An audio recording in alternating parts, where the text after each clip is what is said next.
ভারতের প্রতিরক্ষা মন্ত্রী রাজনাথ সিং বাংলাদেশের অন্তর্বর্তী সরকারের প্রধান উপদেষ্টা অধ্যাপক ডক্টর মোহাম্মদ ইউনূসকে তার বিবৃতির শব্দ চয়নে সতর্ক থাকার আহ্বান জানিয়েছেন।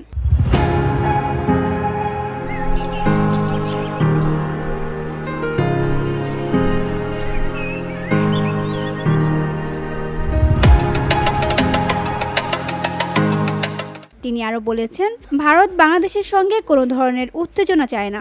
শুক্রবার দেশটির সংবাদ মাধ্যম নেটওয়ার্ক 18 গ্রুপের শীর্ষ সম্পাদক রাহুল যোশীকে একটি এক্সক্লুসিভ সাক্ষাৎকার দিয়েছেন রাজনাথ। সেই সাক্ষাৎকারের একটি অংশ জুড়ে ছিল ভারত বাংলাদেশের সাম্প্রতিক সম্পর্ক।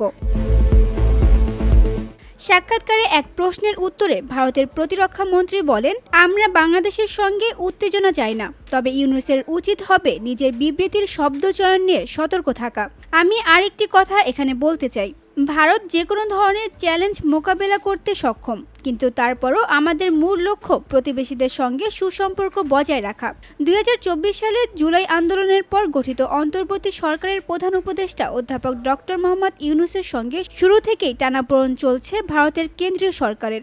এর মধ্যে সাম্প্রতিক কিছু ঘটনায় এই টানাপোড়েন আরও দীর্ঘায়িত হওয়ার পরিস্থিতি সৃষ্টি করেছে।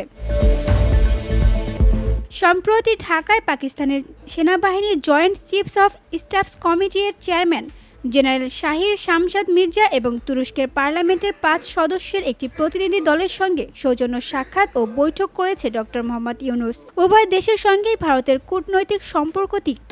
তুর্কি পার্লামেন্টের প্রতিনিধি দলের নেতৃত্বে ছিলেন তুরস্কের এমপি মেহমেত আকিফ ইলমাজ। গত সপ্তাহের শুরুর দিকে তাদের সঙ্গে সাক্ষাৎ ও বৈঠক হয়েছে বাংলাদেশের অন্তর্বর্তী সরকার প্রধানের। সাক্ষাৎ শেষে তুর্কি প্রতিনিধি দলের সব সদস্যকে এক কপি করে আর্ট অফ ট্রায়াম্প নামের একটি বই উপহার দিয়েছে ডক্টর মোহাম্মদ ইউনূস। বইটিতে 2024 সালের আন্দোলন সংক্রান্ত ছবি ও গ্রাফিতি সংকলিত রয়েছে। তবে ভারতীয় সংবাদ মাধ্যম নিউজ 18 দাবি করেছে, বইটিতে গ্রেটার বাংলাদেশ মানচিত্রের মাধ্যমে ভারতের আসাম রাজ্যকে বাংলাদেশের অন্তর্ভুক্ত দেখানো হয়েছে এবং আসাম দখল ও প্রশাসন সম্পর্কিত বিবরণ রয়েছে।